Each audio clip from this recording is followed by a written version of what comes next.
All right, welcome everyone to our session on Universal Design for Learning. A couple of things before we get started. First off, I'd like to do some introductions. My name is Nick Simon, and I work with the District Partnerships team here at Goalbook. And I'm joined today by my colleague, Oscar, who will introduce himself. Hi, everybody. This is Oscar here, coming to you live from San Francisco. Happy to be here. Happy to be joining everybody. All right, thank you, Oscar. And I know the format is probably a little bit different from what we expected when we all signed up for the conference. So appreciate your patience going through this virtual format.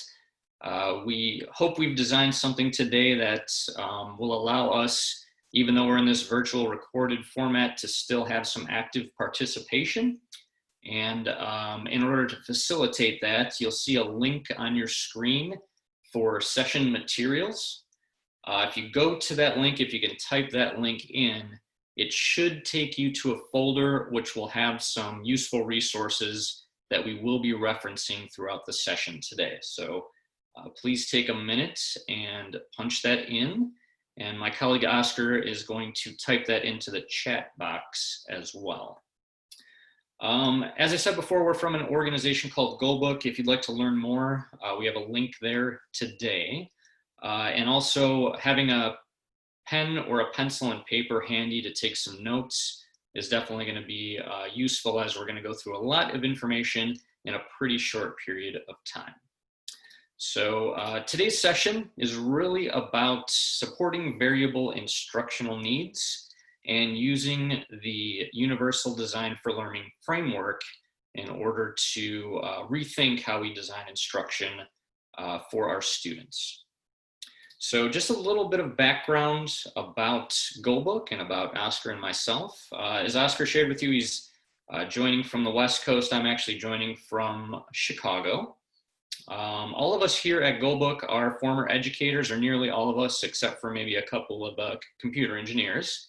I myself was a high school social studies teacher in Michigan before coming on to Goalbook. And Oscar was an educator. Well, go ahead and share, Oscar.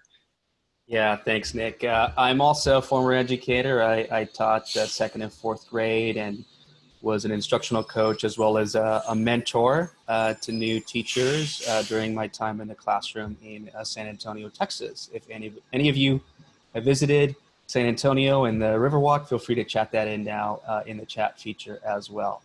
Thanks, Nick. Back to you. All right. Thank you, Oscar. So just a really quick couple of things about us today. Everything that you see within Goalbook and everything that we do is research-based. And that's part of the reason that we're hosting this session today on UDL. We do have a large portion of our work that we collaborate with CAST, which is based out of Harvard, on UDL. And we currently partner with about 500 districts in 45 states. And you may have heard about us through some work with partners within the state as well. And while this session isn't about Goalbook, feel free to get in touch with us if you have any questions afterwards. So as we get into the session today, I know it's going to be a little bit challenging with the format that we're dealing with, but here's just some things that I'd like to norm on before we start. Number one, try your best to be present during the session. I know in a recorded format, and especially in a distance format, we all have different things going on in our households. We may not actually be back in school. We may be at home with kids coming in back and forth, a dog barking, whatever the case may be. We realize that there are distractions, and that's okay. We've all dealt with those before, but just do your best to try and be present for today's meeting. And please assume the things we go over with have the best intentions, and please trust the process. There are going to be some times that we jump around a little bit, but we're doing so with a particular purpose, and hopefully that becomes clear as the presentation goes on. A couple of things about today's session objectives. Really, this is a beginner's sort of overview of what Universal Design for Learning is and how we can think about using the UDL framework in order to design instruction for our students. So today we're going to go over a section on really demystifying what Universal Design for Learning is. Then we're going to, in a second part of the presentation, learn how to actually use UDL to design some accessible instruction with a particular class in mind. And then we're also going to try and do some additional supports in there and use UDL to design instruction with specific instructional needs and equity in mind. So those are all part of our sections today. And then just before we get started with part one, I do want to talk a little bit about some of our guiding principles for learning. These are general universal guiding principles. They should be relevant whether you all are in a traditional classroom this fall, whether it's some sort of a hybrid classroom design, or it's full distance learning. But the three things we want to keep in mind is we want to keep students at the center. We want to, wherever possible, design our learning for that equity and access for all of our students. And we still want to be able to assess student learning and make sure that the things that we're teaching are actually landing. So we're going to take a look at each of these principles today through the lens of UDL. So I'm going to hand it over to my colleague Oscar, and he's going to take you through a brief activity, and we'll get a good idea of what UDL is. And then as we continue on, we'll do some hands-on things and really try and apply this as much as possible. And Oscar, take it away. Thanks, Nick. Appreciate it. Go ahead and hit the next slide, please. So I want to first start by introducing you to Joey. And one thing that's pretty apparent about Joey, as you can see from his facial expression, is that he does not like his broccoli. Next slide. And I'm going to pose this question to you and ask you to chime in the chat. What are some reasons Joey might not like his broccoli? And we'll give you about 10 or so seconds, but feel free to continue chatting into the chat feature here. Why do you think Joey doesn't like his broccoli?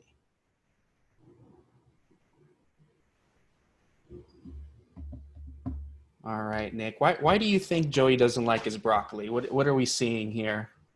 There's a lot of kind of obvious type of things, like maybe it's the taste he doesn't like, maybe it's the color, the smell of the broccoli might be a barrier for Joey.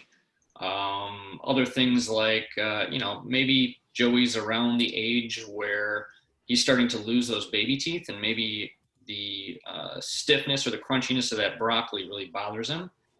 So we know we don't actually know why Joey doesn't like broccoli, but we can anticipate that there's multiple reasons why he might not like that broccoli.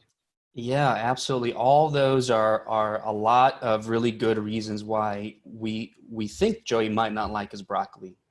All very good, all excellent observations or reasons we think Joey might not like his broccoli. Let's go ahead and move over to the next slide. Now I want to ask our participants to actually go to this link.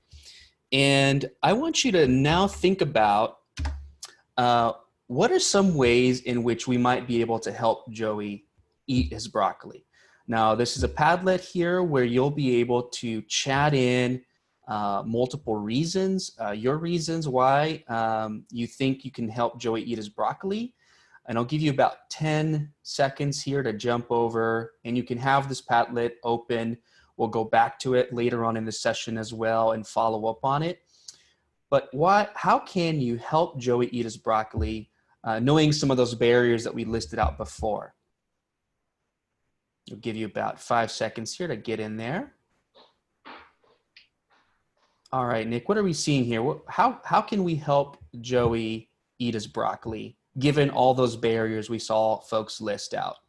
Well, we've got some pretty good suggestions in here. Maybe it's talking about the broccoli in a different way. We have somebody saying, tell them it's a mini tree. We have some different suggestions to perhaps prepare the broccoli in some different ways. Fermented broccoli with a side of sage sounds delicious. Maybe try hiding it in a soup. Maybe, if you're like me, adding some bacon always helps. Or maybe it's just, talking about it in a different way, really breaking down what he thinks about green vegetables, or maybe relating to it in a different way. It's not, how it's something that's going to make you healthy, make you stronger, rather than something you have to eat. So a lot of good suggestions here, and a lot of good strategies that might help Joey a little bit when it comes to eating broccoli. Thanks so much for reading those, Nick, and for sharing out. Again, we're going to be going back to this Padlet link. And to continue now to the next slide, I want to just kind of conclude that this activity has highlighted everybody's utilization of some very important principles of universal design for learning. So universal design is the design of products and environments to be usable to all people to the greatest extent possible without the need for adaptation or specialized design. In other words, we're designing from the very beginning. Next slide. So we want to start by thinking about this design process, which we're about to embark and really describe and deepen our understanding about. To start this process always with empathy. When you look at just about every design thinking process out there, it all starts with empathy, right? Empathy for those that you're designing for. It's not us versus them, or even us on behalf of them. Rather, design thinking has to have us thinking us with them. Okay, so this is a very important message, very key and critical mindset and approach. Again, it's about designing us with them and not for them or on behalf of them, or us versus them. Next slide, Nick. So what do we mean by this? And I want to start by pointing you to something we are all very, very intimately familiar with. We see a ton of these every day as we interact, and especially right now, we're hyper aware of these perhaps because of the the pandemic that's going on, and we're hyper aware of touching different things, especially doorknobs. Now, the doorknob, and the reason I bring this up is when we design with empathy, we're really designing for all. Now, the doorknob, I can share with you, is probably easily utilized by those of us that are able-bodied and have good utilization of our hands, like myself, or Nick will probably have no problem using that doorknob. Now, if we thought about, next click, Nick, here, children, for example, their hands aren't as strong, they're shorter potentially depending on their age, and they may not be able to reach that doorknob or even have the strength to turn it. Next slide, or next click. So that really, when you think about it, isn't universally designed because it prevents some users from accessing and entering a space, right, by using the doorknob. Now, the door handle is another example where this is a little bit easier, right? We've probably even seen children grab those and actually enter the room, maybe on their tippy toes. But it does provide yet other barriers for folks that aren't able-bodied, right? So if you're talking about the door handle and opening the door towards you, right, that's gonna, if you're a person that's using a support to move around like a wheelchair, that's gonna potentially inhibit you from entering the space as well, right? So that, next click, Nick, is not universally designed either. But when we think about sliding doors, right, automated sliding doors, both the child, both the person that is receiving additional mobility supports, or even a parent with a stroller that maybe can't let go of the stroller to use both hands for safety concerns for the child, all of these folks are able to use this to enter a space. So that sliding door is, again, an example of a product, of a space that's been designed universally. all of those different users can enter that space without finding barriers to accessing that space. Next slide, Nick. So to really bring this back to our focus on universal design, I want to now transition us from thinking of those real world examples when it came to Joey Broccoli and eating his broccoli, as well as the example of folks entering a space using a door handle versus automated doors, is the three principles of universal design, starting with engagement, how we think about maintaining interest of our students when it comes to topics, the choice of text, etc. And we want to make sure that we are thinking about this particular one. It's the most important one oftentimes as it impacts the others first. The second is representation. And this has us thinking about how we present content or information to students. Basically all learners thinking about, are we presenting that information or content in a text? Is it a read aloud? Is it a movie? Is it a physical object? And then the third pillar of UDL, which is action and expression, which has us thinking about how we're asking our students to show us what they know and show us mastery. Are we asking a student to write? Are we asking a student to state? Are we asking a student to perform something, right, to demonstrate mastery of that skill? So again, these are the three pillars of universal design, the three principles of universal design for learning, starting with engagement, representation, and then action and expression, all based on decades of neuroscience as well here. Go ahead and click one more time there, Nick.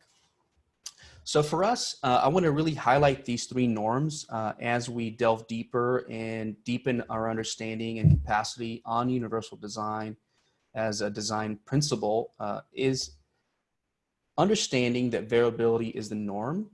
And this is not rocket science. This is not, this is not a shockwave news that I'm sharing with everybody, that everybody learns differently, right? And we learn as unique as our fingerprint, really. So this is a core belief of universal design, is that variability is the norm. Next, Nick. We also, when it comes to universal design, another core belief is that the barrier is in the environment and not the learner, right? So oftentimes we want to make sure we consider this, right? It's not the learner, it's the environment. Next slide, or next click. And that variability is contextual, right? So there might be different barriers for the same student in different contexts. We have a number of students potentially in the state, learning from home. We have a number of students in the state transitioning between home and back in a brick and mortar. And we have a number of students that have started school again, transitioning from distance learning back to school. Again, all this context matters, is important for us to consider in designing. Next slide, Nick. Again, our three principles here: engagement, and thinking about and bringing it back to the example of Joey and having him helping him eat his broccoli. If we know that Joey Broccoli, we're just going to call him Joey Broccoli, is a big fan of the NFL or football in general, one way we might help him enjoy that broccoli and the nutrients that he will benefit from is, potentially showing him his favorite NFL star enjoying broccoli, potentially, right? And we're thinking about that because that's going to engage him, right? His interests. And that will be one really strategic and meaningful way to help him eat his broccoli. Now, if the barrier for Joey were around representation, and Nick, I believe you shared a potential barrier was that, his teeth were loose. And quite literally eating broccoli causes his teeth pain, right? So one way of addressing that might be to puree it into a soup, where he might even be able to enjoy the broccoli soup or stew through a straw. And then the third, action and expression, we're thinking about how we're asking him to eat it, right? I mentioned a straw. That's another way. If maybe a spoon, he has some sensitivity when it comes to texture or otherwise, changing how we have him eat it. Instead of using a spoon or a fork, maybe we have him use a straw. and enjoy the broccoli that way. In other words, we're changing the way he's eating it. He's not having to chew on it. Now he's using a straw or even a spoon, etc. Again, these are the three principles applied to that example of Joey and helping him eat his broccoli. And I'm sure all of you can attest to either having a family member or even a child potentially who is a finicky eater. And again, this is just a clear example of how you're already utilizing universal design in your everyday in support of your kids eating their vegetables. Okay, next slide there, Nick. This is a resource that we're providing everybody here in the conference resource folder as well. This is accessible by everybody, and we have it up at the top right-hand side. And we have included it, and we'll go ahead and chat it in again into the chat box for everybody to access. Again, tinyurl.com/mocase20. And this is something you can laminate. This is something you can share out with colleagues and have ready to use in any setting as you're designing instruction. Okay, Nick.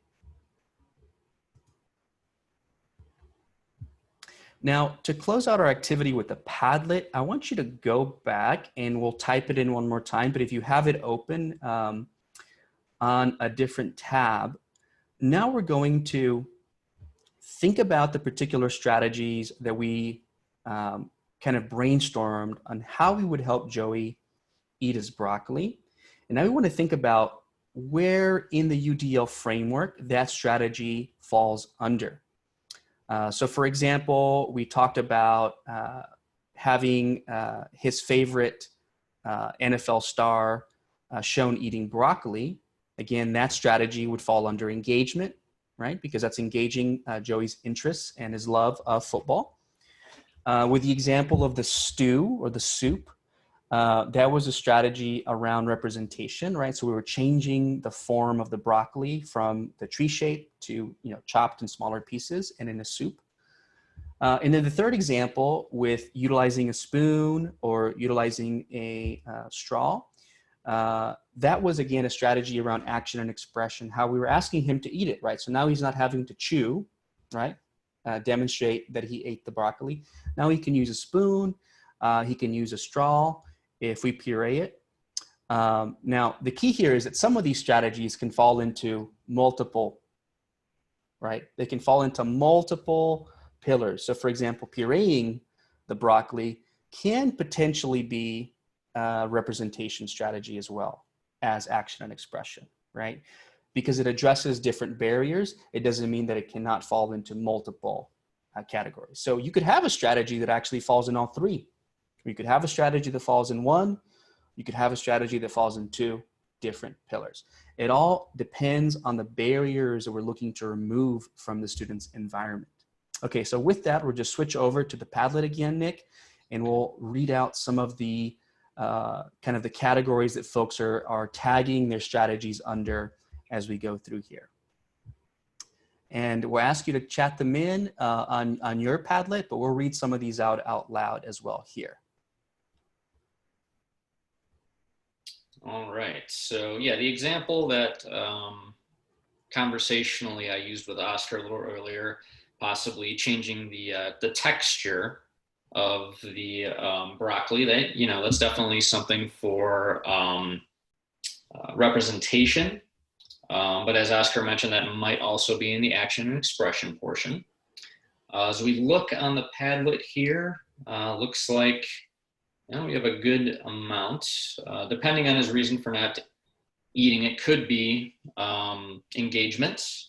It could also be representation. So once again, we do have to have some empathy here with Joey, and we really have to identify the why Joey doesn't necessarily like that broccoli. Once we know that, that's when we can start designing an actual plan or an actual strategy to overcome that potential barrier, because obviously the barrier is going to be dependent on Joey's individual needs or individual feelings about what broccoli is. Yeah, I like this one. Hide it, hide it in other food. And here we see that folks have tagged that one as being a strategy around representation, right? So how we're presenting the content, in this case, the broccoli to Joey, we've literally hidden it from view in other food. So some really great examples here. There's a lot of representation. I see changing the texture here, as you mentioned, Nick. That's also tagged as a strategy around action and expression. I see again changing the color. That's again another. Maybe he doesn't like the color green. That's a representation strategy, but it might also be engagement, right? Maybe he really doesn't like the color green, but he loves the color purple. And we've all done those little food dye coloring, projects where you dye the food. Maybe we do that with Joey, and now we're engaging him because he loves this other color much better, or maybe just getting him a different color broccoli, right? Again, multiple ways here. All right, so with that, let's go back to our deck. But thanks everybody for participating in that. I know we really appreciate you being present. And really, that was our initial kickoff and demystifying universal design with a very real world example of Joey not liking his broccoli and us thinking about, with empathy, how can we help Joey eat his broccoli? And now we're going to really make that transition and apply that to the academic setting with us today. So with that, I'm going to pass it back to Nick. All right. Thank you very much, Oscar. All right. So now that we have some background information about UDL and how we can start thinking about designing instruction, let's actually do a little review first, and then we'll go into a real world example of how we can use this. So once again, just a quick review. The three principles of universal design for learning are that engagement, representation, and action and expression. So we do have to keep these in mind. And as Oscar said, this isn't necessarily anything to do with rocket science. It's not a particularly difficult process. And UDL is really a framework to help you make this process a little bit easier and a little bit more structured. So here on the screen now is our actual design process using UDL. So the first thing that we're going to need is our actual objective. What do we want our students to learn? In many cases, this is going to be, especially in a special ed setting, this is going to be your goal. This is your objective. If your goals are aligned to a particular state standard, then that state standard becomes the objective. So this is kind of the easy part. We're identifying what we want our students to learn, or what kind of skill we want them to learn, or what we want them to actually do. The next part is sort of the trickier part. This is the part where you have to have that sort of empathetic mindset going. So we're going to have to figure out what our particular strengths and barriers are for our individuals who we're designing this for. And we do have to, if we're thinking about a full classroom of students, we do have to think of individual strengths and barriers, but also the strengths and barriers of each member of that classroom. So that's where it can get a little bit tricky, is actually knowing your students well enough to do that. Finally, we're going to try and come up with some strategies where we can overcome those barriers. And many of you have these strategies. Many of you have a lot of things in your back pockets, and I'm sure you're using in instruction every day.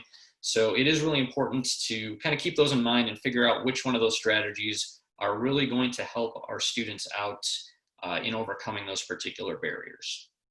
So as an example for today, I put a classroom profile up on your screen, and we also have in the session materials, which we will once again share that link out to you.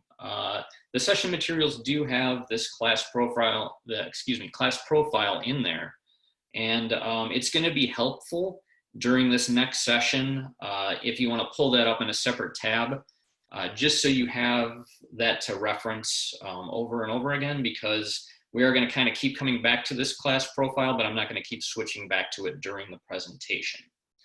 So I'm going to give you all a minute to read over our class profile. It's a seventh grade class in middle school. Real quickly, we have 32 students in the class. The class is quite diverse.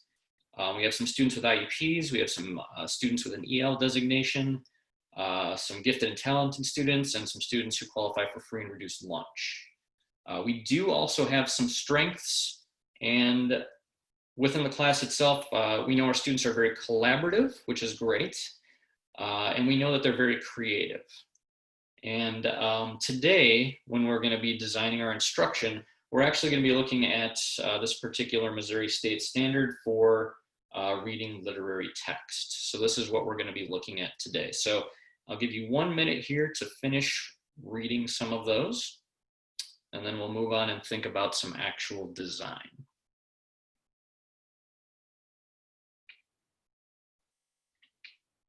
All right.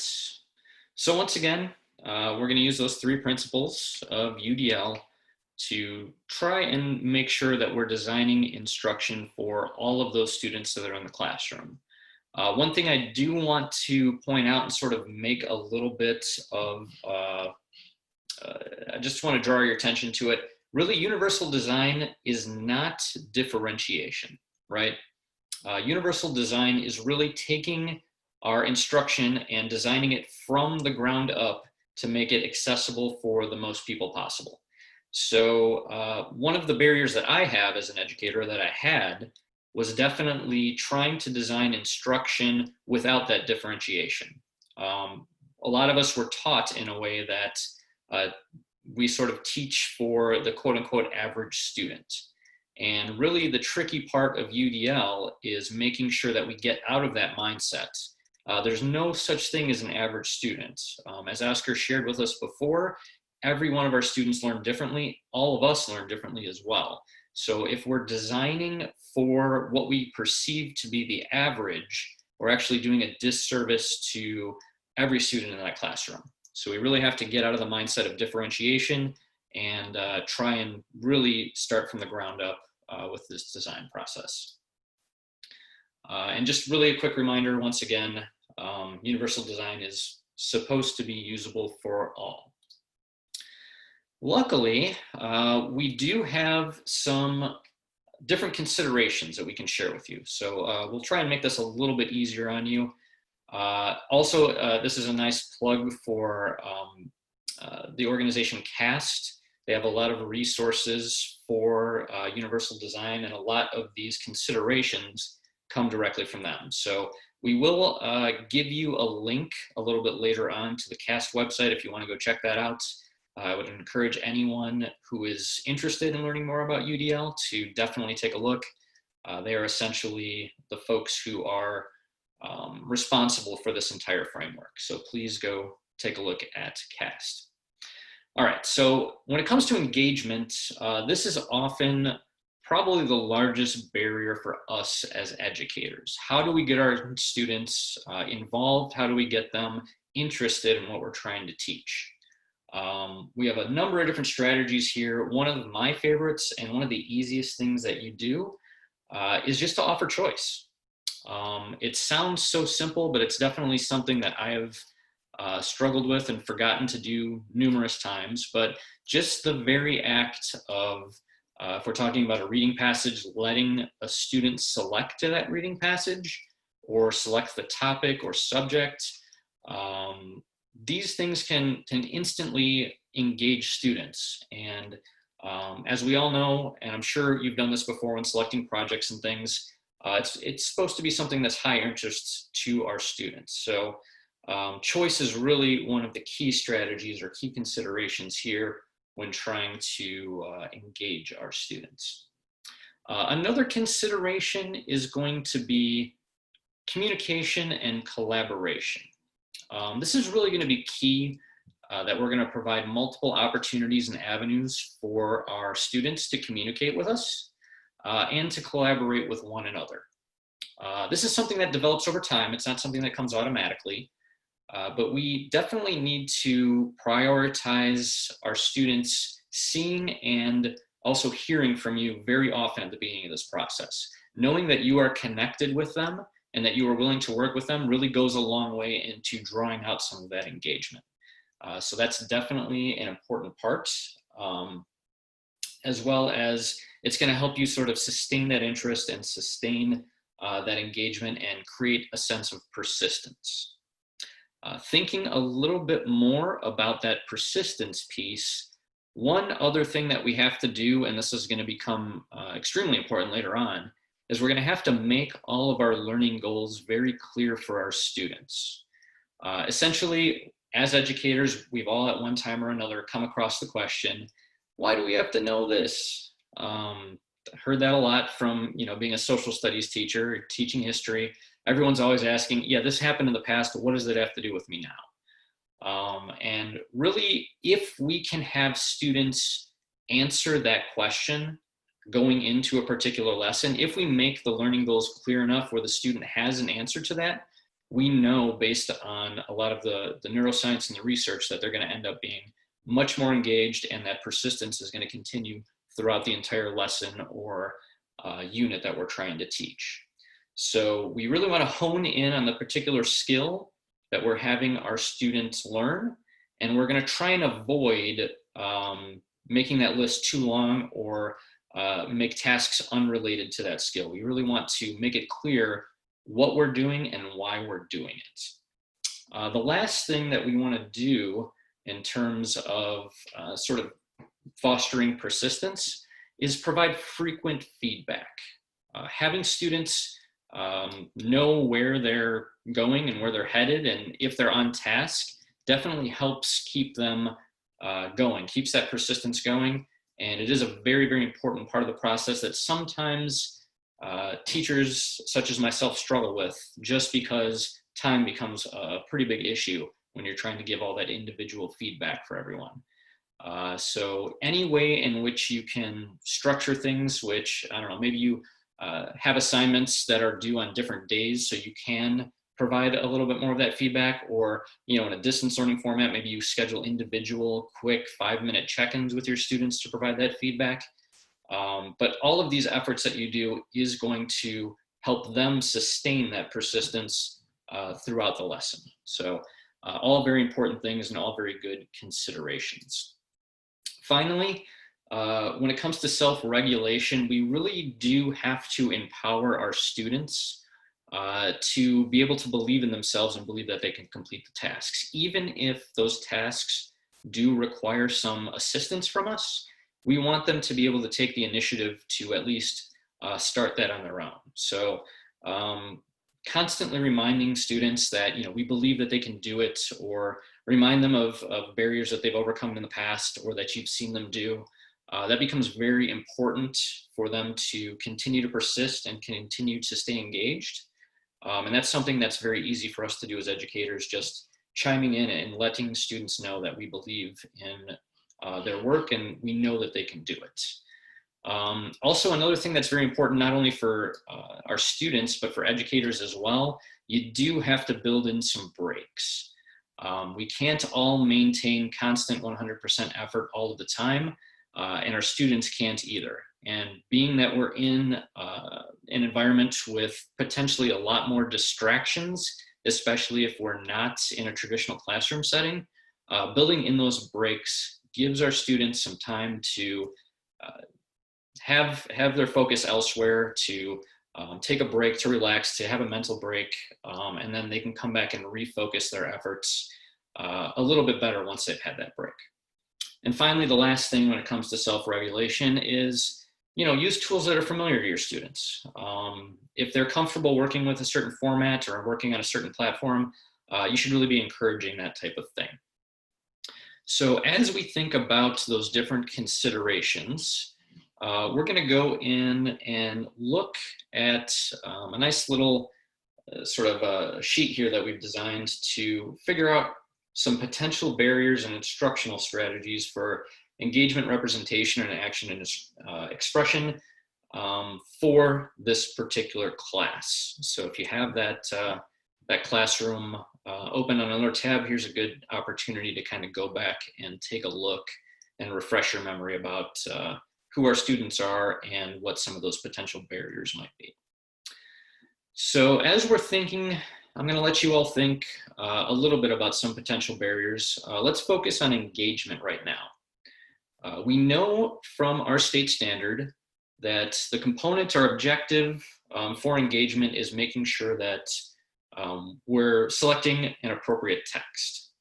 Knowing that, what are some of the potential barriers that might come up? And feel free to go ahead and chat in some of those barriers. And then if you get to the point where you've identified some good barriers and you want to discuss some strategies, please feel free to chat those in as well.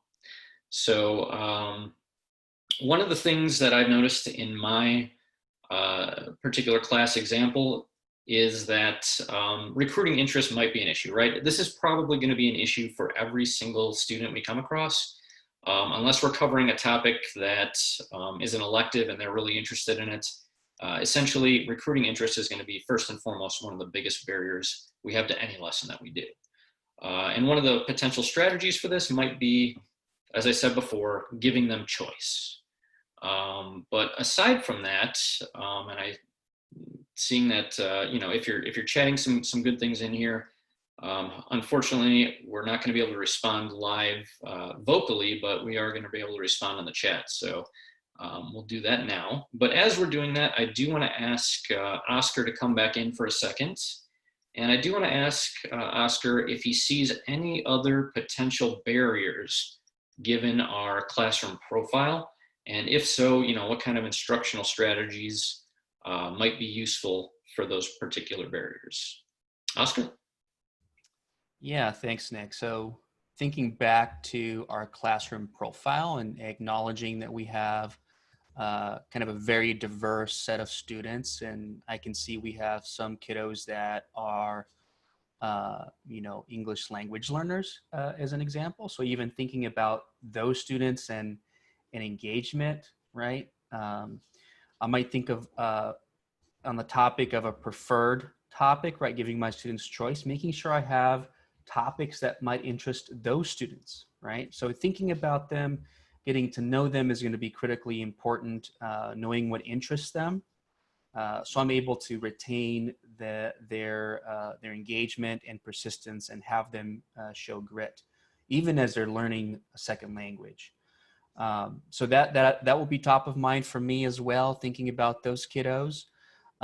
As well as thinking of the kiddos that are, gifted, and then it might be moving quickly in the task, right? I want to think of those kids as well, and having a preferred topic that interests them, or is maybe on the same topic but maybe more complex, that's going to engage them in a different way. Again, all considerations I would have here on the focus of engagement, which again is kind of like that hook. How do we ensure kids persist, right? Through the activity, through the task, critically important, which is why CAST has this as the first pillar in universal design for learning. Back to you, Nick. All right, thanks, Oscar. So, all right, we've come up with some pretty good ideas there for how to engage our students. And as Oscar said, that is definitely the first big step that we have to take in order to make sure our students are going to be involved in this learning process. Next, we're going to talk a little bit about some considerations for representation. So this one can also be tricky depending on our students. Some of the guiding principles here, some of the guidelines and sort of helpful tips are is as many different formats as you can provide for your students, the better. I know traditionally, and in my experience, probably the number one format that most school information is provided is usually either verbally or through written text. Written text, though, if you have someone who is struggling with comprehension, that in itself might be a barrier to accomplishing our objective. And as special educators, we all know that oftentimes our students are perfectly capable of completing a grade level objective. We just might have to reimagine our task so that they can demonstrate their mastery in a different way. So having different multiple ways for students to take in a lesson is going to be critically important. We also have to think about some of the language and symbols that we use and provide some multiple supports for that. And we also have to get pretty good about predicting some barriers in new content. Most reading teachers will have a pretty good idea of how to start predicting things based on past classes that they've done these lessons for. But the better you are at being able to predict potential barriers, the better you're going to be at being able to sort of cut those off at the beginning and design your instruction in order to overcome those or make it more accessible ahead of time. So I do want to move in and start talking about representation on our little graphic organizer here.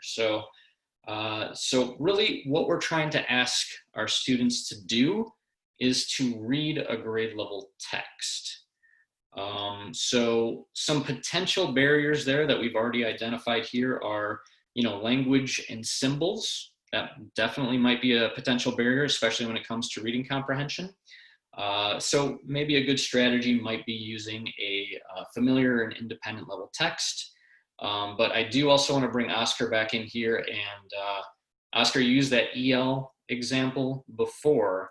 I think that's a really good way to illustrate some potential barriers that might come up in this particular classroom, especially considering the fact that many English learners, while they may be able to be perfectly fluent in conversational English, maybe they aren't as fluent when it comes to reading comprehension in English. So Oscar, any other potential barriers or Yeah. strategies that you think would be useful in this context? Yeah, definitely. And thinking about, creating access for all when it comes to representation. And as you noted, thinking about multiple means, right, of representing that content or information. So one really easy way that I can identify as an example strategy that would address potential barriers for multiple kiddos in the classroom, whether it's kids that are gifted and talented, or kids that are receiving additional supports, or English language learners, might be to have the content read out loud, potentially by one of my gifted and talented kids who are reading at or above grade level. That would engage them. That would provide them an opportunity not only to be supportive and build community within the classroom, but also provide access for my English language learners whose conversationally, their English is maybe moving along nicely and might be at a moderate level or nearing advanced. But as you pointed out, their reading might still be at intermediate or beginner level. And by providing that as a strategy, I'm engaging my gifted and talented kiddos. I'm also engaging my English language learners because they're not having to struggle through vocabulary that they don't know how to read yet or how to decipher and decode. Rather, they're getting that and they can follow along in the text itself and hear it orally. So that would be another other potential barriers and another potential strategy that would create access for most learners in that space.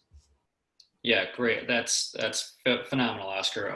That also utilizes one of the strengths that we know this classroom has, and that is collaboration. So keeping that in mind, that strength as well as those barriers, once again, those are some things we have to keep in mind when we're designing instruction, because in this particular case, we know our classroom is very collaborative, and that's likely a strategy that's going to do very well. All right, so moving on, we're going to finally do some considerations for action and expression. And really, this is all about, as we said before, just a reminder, it's about how our students are demonstrating their knowledge. So what are they actually doing to demonstrate that they know, that they've grasped the lesson and that they know the skill that you're asking them or the objective that you're asking them to learn. So We want to optimize some available tools for them. This is something that I didn't necessarily have when I was teaching. We have a plethora of technology out there, multiple means and ways for students to express themselves. So, we can ask students not only to write a paper about how, whatever the lesson is, they don't have to just write an essay about it. They might be able to do something like a podcast or use YouTube to create a video. But there's definitely a lot of different ways in which students are already expressing themselves with their peers, and there's no reason we can't bring that into the classroom and make that a choice for them as well. Once again, choice comes up again here. It is very important, as we talked about that with persistence and the initial engagement, but also choice on the back end in terms of action and expression is going to continue on to keep that student engaged and keep them excited about the lesson. But it's also going to be sort of meeting them where they are in terms of how they like to express themselves. Maybe you don't have the strongest writer in the world, but that same student could talk your ear off. One of the things that we know about this particular class is that they're very creative. So it might be fun for us as educators to allow students to, make a podcast or a video and really show off those skills that they might have fostered in their personal lives or in other classes in some creative ways that, I, being the generation I'm from, probably don't have those same skills. So it's always fascinating for me to see. One other consideration here is that we still want to support students with their executive functioning skills.